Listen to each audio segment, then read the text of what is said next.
अस्सलाम वालेकुम स्टूडेंट्स, उम्मीद है आप तमाम लोग खैरियत से होंगे। मेरा नाम मोहम्मद उमर खान है और आप देख रहे हैं लर्नर पाकिस्तान। वो तमाम लोग जिन्होंने पंजाब पब्लिक सर्विस कमीशन की तरफ से रिसेंटली एडवर्टाइज होने वाली SDEO की वैकेंसीज पर अप्लाई किया था, आप तमाम स्टूडेंट्स के लिए एक अपडेट है कि SDEO की वैकेंसीज का जो सिलेबस है वो पंजाब पब्लिक सर्विस कमीशन की तरफ से इस वक्त डिस्प्ले कर दिया गया है। सिलेबस को हम डिस्कस करेंगे, साथ साथ आप किस तरह से प्रिपेयर कर सकते हैं और किस तरीके से आप जो है अपने आप को जो डिस्क्रिप्टिव एग्जाम है और उसके बाद इंटरव्यू है उसके लिए शॉर्टलिस्ट कर सकते हैं और एट द एंड आप फाइनली किस तरह से इस सीट के अगेंस्ट रिकमेंडेशन ले सकते हैं। तो सबसे पहले तो हम सिलेबस को डिस्कस करते हैं। सिलेबस में आपको बताया गया है कि आपका ये जो रिक्रूटमेंट प्रोसेस है ये 2 फेजेस में डिवाइडेड है।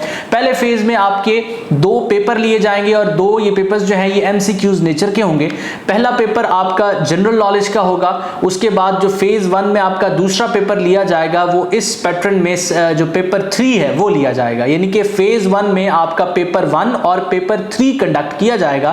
पेपर 1 जो है वो जनरल नॉलेज से रिलेटेड है, पेपर 3 जो है वो लॉ से रिलेटेड है और उसके बाद आपसे जो पेपर 2 है वो सेकंड फेज में कंडक्ट किया जाएगा जो इंग्लिश एसे का एग्जाम है।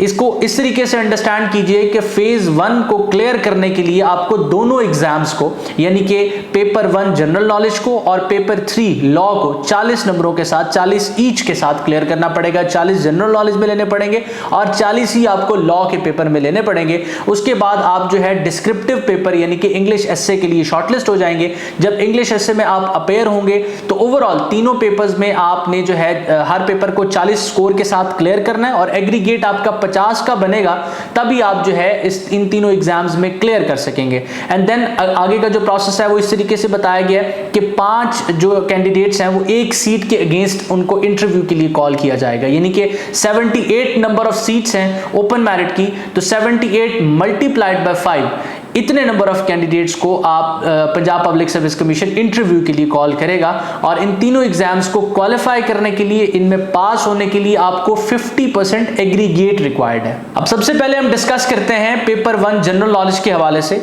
अब ये जनरल नॉलेज उसी तरह से कमोबेश मिलता जुलता जीके है जो आप PPSC की तरफ से 1 पेपर एग्जाम में देखते हैं। सर फहरिस्त आप पाकिस्तान अफेयर्स का सब्जेक्ट देख रहे हैं। अब इनमें तकरीबन सब्जेक्ट्स के हवाले से हमने डिटेल आउटलाइंस अपलोड की हैं कि पाकिस्तान स्टडीज, पाकिस्तान अफेयर्स में आपने क्या पढ़ना है, ज्योग्राफी में, एवरीडे साइंस में, जनरल नॉलेज में, करंट अफेयर्स में, इंग्लिश में आपने कौन से टॉपिक्स को प्रिपेयर करना है। इसी तरीके से जीके का दूसरा सब्जेक्ट ज्योग्राफी है, उसके बाद एवरीडे साइंस है, देन मैथमेटिक्स है, उसके बाद उर्दू और इस्लामिक स्टडीज का सब्जेक्ट इंक्लूड किया गया। वो लोग जो नॉन मुस्लिम कैंडिडेट्स हैं उनके लिए जनरल नॉलेज से ये जो है वो सेक्शन रिप्लेस्ड होगा। इसके बाद इंफॉर्मेशन टेक्नोलॉजी आप देख रहे हैं, यूज ऑफ AI देख रहे हैं। कंप्यूटर का जो सब्जेक्ट आपसे पूछा जाता था अब वो थोड़ा डिफरेंट तरीके से, डिफरेंट अप्रोच के साथ आपसे उसे क्वेश्चन किए जाएंगे। उसके बाद बहुत इंफॉर्मेशन इस तरह की सर्कुलेट कर रही थी कि जी लॉ और करंट अफेयर्स का पेपर इकट्ठे होना है। करंट अफेयर्स के सेक्शन को उन्होंने जनरल नॉलेज में ही इंक्लूड किया है। उसके बाद इंग्लिश का सेक्शन इसमें इंक्लूडेड है। तो 9 सब्जेक्ट्स ये बनते हैं और इन 9 सब्जेक्ट्स को अगर आप प्रिपेयर करते हैं तो आउट ऑफ 100 आपने इसमें जो है 40 स्कोर करना है। और एक और चीज ध्यान में रखें कि 0.25 की नेगेटिव मार्किंग होगी, यानी कि अगर आप एक सवाल गलत करते हैं तो आपके -1.25 स्कोर जो है वो डिडक्ट कर लिया जाएगा और अगर आप एक सवाल छोड़ देते हैं, सॉल्व नहीं करते, तो आपका 1 नंबर कटेगा। तो ओवरऑल आपने 40 स्कोर करना है अगर आप इस पेपर को पास करना चाहते हैं। इसके बाद एक और चीज यहां नोट में अगर आप देखें तो गौर करें तो आपको पता चलेगा कि उसमें एग्जामिनर ने एक चीज ऐड की है कि इस सेक्शन के अंदर अगर एग्जामिनर चाहे तो वो असेस करना चाहे अगर लॉजिकल रीजनिंग को या वर्बल रीजनिंग को या क्वांटिटेटिव रीजनिंग को, तो इससे रिलेटेड क्वेश्चंस को भी इंक्लूड किया जा सकता है। अब वर्बल रीजनिंग बेसिकली इंग्लिश में कवर हो जाएगा, जो क्वांटिटेटिव रीजनिंग के क्वेश्चंस हैं वो मैथमेटिक्स के सेक्शन में आप कवर कर सकते हैं, लेकिन लॉजिक एंड रीजनिंग से रिलेटेड भी सवाल ऐड किए जा सकते हैं। इन सारे क्वेश्चंस के सैंपल हम इस चैनल पर डिटेल में डिस्कस करने वाले हैं। SDEO की कंप्लीट प्रिपरेशन आप लर्नर पाकिस्तान की इस कम्युनिटी से कर सकेंगे। इसके अलावा अगर आप चाह रहे हैं कि आपको SDEO की प्रिपरेशन और इसके मटेरियल से अप टू डेट रखा जाए तो आप सिंपली डिस्क्रिप्शन में मौजूद हमारे WhatsApp नंबर को इस्तेमाल करके हमारी कम्युनिटी के साथ इन टच आ जाएंगे या इस नंबर पर एक मैसेज करेंगे, आपको कम्युनिटी में ऐड कर दिया जाएगा। उसके बाद जो आपका पेपर 3 है वो लॉ के सब्जेक्ट से रिलेट करता है। फेज 1 में 2 एग्जाम्स होंगे, पेपर 1 जनरल नॉलेज है और पेपर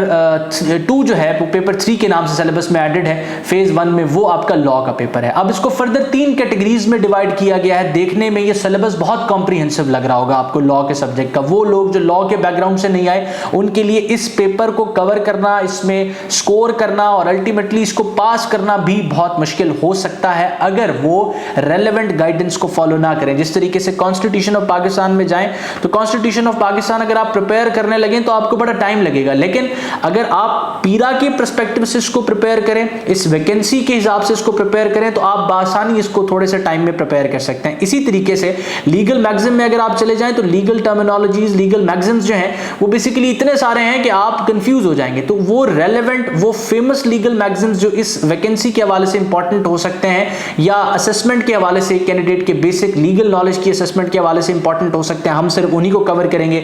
इसी तरीके से अब ये तो जनरल लीगल अंडरस्टैंडिंग का सेक्शन है जिसमें basic procedural and fairness and rights का सेक्शन भी इंक्लूडेड है। उसके बाद और फोकस इसमें एग्जामिनर का कॉन्स्टिट्यूशन पर ही होगा। उसके बाद जो क्रिमिनल एंड प्रोसीजरल लॉ है इसमें सबसे पहले आप जो है प्रोसीजरल लॉ देख रहे हैं, कोड ऑफ क्रिमिनल प्रोसीजर 1898। अब मैं बजाते खुद जो है शोबा वकालत से मेरा ताल्लुक है, मैं प्रैक्टिसिंग वकील हूं, तो ये जो कानून जो है इसके अंदर इंक्लूड किया गया, लॉ के सब्जेक्ट्स इंक्लूड किए गए हैं, ये तफसील से आप जो है इस कम्युनिटी पर पहले भी देखते आए हैं ईओ और आईयू की प्रिपरेशन के लिए, और इंशाल्लाह एसडीयू की प्रिपरेशन के हवाले से भी कॉम्प्रिहेंसिवली लर्न पाकिस्तान इस कम्युनिटी पे फ्री ऑफ कॉस्ट हम आपको गाइडेंस देंगे।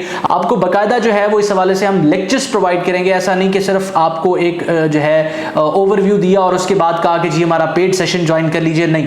हम जो सीरीज स्टार्ट करेंगे इंशाल्लाह पूरी कोशिश होगी कि आप लोगों के साथ उस सीरीज को कंप्लीट शेयर किया जाए और आपको जितना भी नॉलेज प्रोवाइड किया जा सकता है एग्जाम पर्सपेक्टिव से वो प्रोवाइड किया जाए। तो प्रोसीजरल लॉ के सेक्शन में आप कोड ऑफ क्रिमिनल प्रोसीजर 1898 देख रहे हैं। अब ये एक बड़ा वसी कानून है, लेकिन इसमें लिमिटेड सेक्शन जो अरेस्ट से रिलेट कर रहे हैं, उसके बाद जो सर्च से रिलेट कर रहे हैं, ठीक है, ट्रायल और अपील से रिलेट कर रहे हैं, सिर्फ इसी को इंक्लूड किया गया। और हम इसको इस तफसील से पढ़ेंगे कि आपके एमसीक्यूज तमाम के तमाम यहां से कवर हो जाएंगे। उसके बाद पाकिस्तान पीनल कोड ताज़ीरात पाकिस्तान 1860 को ऐड किया गया है। ये भी एक वसी कानून है, लेकिन इसमें सिर्फ और सिर्फ क्रिमिनल लायबिलिटी, उसके बाद पब्लिक ऑफेंसेस एंड अबेटमेंट इसको इंक्लूड किया गया है, तो हम इसी को कवर करेंगे। उसके बाद तीसरा सेक्शन पीरा और उससे रेलेवेंट लॉज है। तो सबसे पहले तो आपने पीरा का अपना लॉ पढ़ लेना है जिसको हमने लर्न पाकिस्तान पे ऑलरेडी कवर किया हुआ है। डिस्क्रिप्टिव कवर करने के बाद आपके साथ एमसीक्यूज भी शेयर किए हुए हैं, आप उन वीडियो सीरीज को देख भी सकते हैं, उससे असिस्टेंस ले सकते हैं।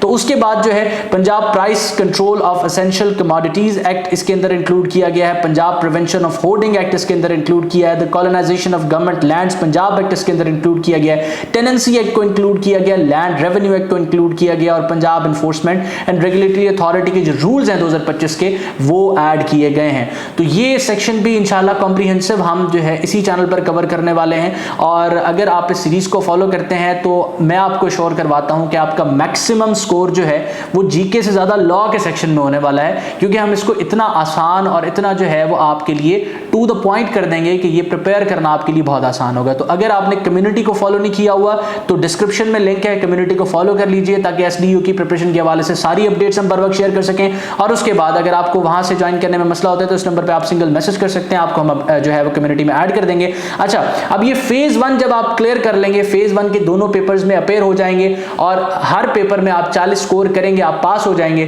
फिर कैंडिडेट्स को शॉर्टलिस्ट किया जाएगा। अब वो शॉर्टलिस्ट का जो प्रोसेस है वो भी पंजाब पब्लिक सर्विस कमीशन के ऊपर डिपेंड करता है। हो सकता है कि जो कैंडिडेट्स इसको पास करें उनको शॉर्टलिस्ट कर लिया जाए नेक्स्ट फेज के लिए, हो सकता है कि लिमिटेड नंबर ऑफ कैंडिडेट्स को बुलाया जाए। तो तीसरा जो फेज है, दूसरा फेज सॉरी जो है बेसिकली आपका जो फेज 2 है वो फेज 2 रिलेट करेगा इंग्लिश एसए के पेपर से। जो डिस्क्रिप्टिव एक आपने टॉपिक लिखना होगा 1200 से 1500 वर्ड्स के दरमियान ये एसए होगा। इसके हवाले से मजीद गाइडेंस, इंफॉर्मेशन, अपडेट्स, इसको लिखने का तरीकाकार, इवेल्युएट करने का तरीकाकार, ये सारी चीजें लर्नर पाकिस्तान की इस कम्युनिटी में हम आपको जो है वो प्रोवाइड करेंगे। लेक्चर्स डिटेल में आपको प्रोवाइड करेंगे ताकि आप इससे जो है फैसिलिटेट हो सकें। फिलहाल इस लेक्चर में हमने सिलेबस को डिस्कस करना था, आपको अपडेट प्रोवाइड करनी थी और साथ साथ इस सेक्शन पे एम्फसाइज करना था कि ये जो लॉ का सेक्शन है जिसको प्रीवियसली जो है बड़ा बेसिक रखा जा रहा था, सिर्फ पीरा लॉ से रिलेट किया जा रहा था, लेकिन उन्होंने ई और आईयू की तरह इसमें कॉन्स्टिट्यूशन का सेक्शन भी इंक्लूड कर दिया है। और सबसे बड़ी बात कि इसमें उन्होंने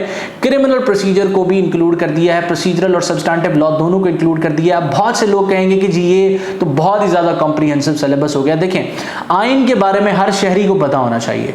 एटलीस्ट अगर आप सारा कॉन्स्टिट्यूशन नहीं प्रिपेयर कर सकते, नहीं पढ़ सकते, तो आपको फंडामेंटल राइट्स के बारे में, स्टेट के बेसिक ऑपरेशंस के बारे में जरूर पता होना चाहिए। उसके बाद एक ऐसा ऑफिसर जिसने फील्ड में रहना है, जिसने डायरेक्ट पब्लिक के साथ डील करना है, अगर वो कॉन्स्टिट्यूशन नहीं पढ़ेगा, उसको उनके राइट्स का नहीं पता होगा, तो वो कैसे उनके राइट्स को रिस्पेक्ट कर सकेगा। उसके बाद आपने अल्टीमेटली जब किसी इंक्रोचमेंट के अगेंस्ट को प्रोसीडिंग करनी है या किसी भी गैर कानूनी कब्जे के अगेंस्ट जो है वो आपने प्रोसीडिंग करनी है, तो अल्टीमेटली अगर आप क्रिमिनल लॉ के बेसिक्स ही नहीं जानते होंगे, आपको उस प्रोसेस के बारे में पता ही नहीं होगा, तो किस तरीके से आप जो है उसको कंटिन्यू करेंगे। तो ये जो सिलेबस इंक्लूड किया गया है ये बहुत ही बेसिक सिलेबस है और इसको प्रिपेयर करना कोई इतना मुश्किल नहीं है, अगर इसको हम उस इंटेंट से समझें जिस इंटेंट से एग्जामिनर ने इसको ऐड किया। अगर आप इसको जनरली देखते रहें और ये समझते रहे कि सारा लॉ यही है, तो ऐसा नहीं है। अगर आप तफसील में जाएं तो कानून की डिग्री का सिलेबस उठा के देखें, उसमें कितने कवानीन एडेड होते हैं और कितना वसी तरीके से, कितना कॉम्प्रिहेंसिव तरीके से वो सिलेबस ऐड किया जाता है और किस तरीके से कैंडिडेट्स जो है वो लॉ की डिग्री कंप्लीट करके आते हैं, फिर आपको अंदाजा होगा कि कितना कॉम्प्रिहेंसिव है लॉ। लेकिन इस वैकेंसी के लिए ये सिलेबस जो है ये बहुत ही ब्रीफ है और इंशाल्लाह इसको हम जल्द से जल्द कवर करेंगे। एग्जाम की डेट के हवाले से जहां तक बात है, क्योंकि मैंने सिलेबस को कॉम्प्रिहेंसिव डिस्कस करना था, फिर डेट्स की तरफ आना था। अच्छा, अगर टेस्ट की डेट के हवाले से बात की जाए, जिस तरीके से मैंने आपको थंबनेल में बताया, तो टेस्ट की डेट बेसिकली जो है आप एक्सपेक्ट कर सकते हैं कि विद इन 60 डेज इसका एग्जाम कंडक्ट कर लिया जाएगा। आप जानते हैं कि 25/8/2025 अप्लाई करने की लास्ट डेट थी, लेकिन अप्लाई करने की लास्ट डेट से पहले पंजाब पब्लिक सर्विस कमीशन ने आपको सिलेबस जो है वो क्लियर कर दिया है। इसका मतलब यह है कि जल्द से जल्द इसका एग्जाम कंडक्ट होने वाला है। तो आपने अपने आप को इस तरीके से प्रिपेयर करना है कि 50 to 60 डेज में आपने ये फेज 1 के दोनों सब्जेक्ट्स को कॉम्प्रिहेंसिवली कवर करना है। मैं उम्मीद करता हूं ये लेक्चर आपके लिए हेल्पफुल रहा। आपके जहन में एसडीओ के हवाले से कोई भी सवाल है, प्रिपेयर करने के हवाले से कंफ्यूज है, आप इस नंबर पर कोऑर्डिनेट कर सकते हैं। हमारी पूरी टीम आपको असिस्ट करने के लिए मौजूद है। मैं उम्मीद करता हूं ये लेक्चर आपके लिए हेल्पफुल रहा। अपना बहुत सारा ख्याल रखिएगा, दुआ में मुझे मेरी टीम को जरूर याद रखिएगा। अल्लाह हाफिज़।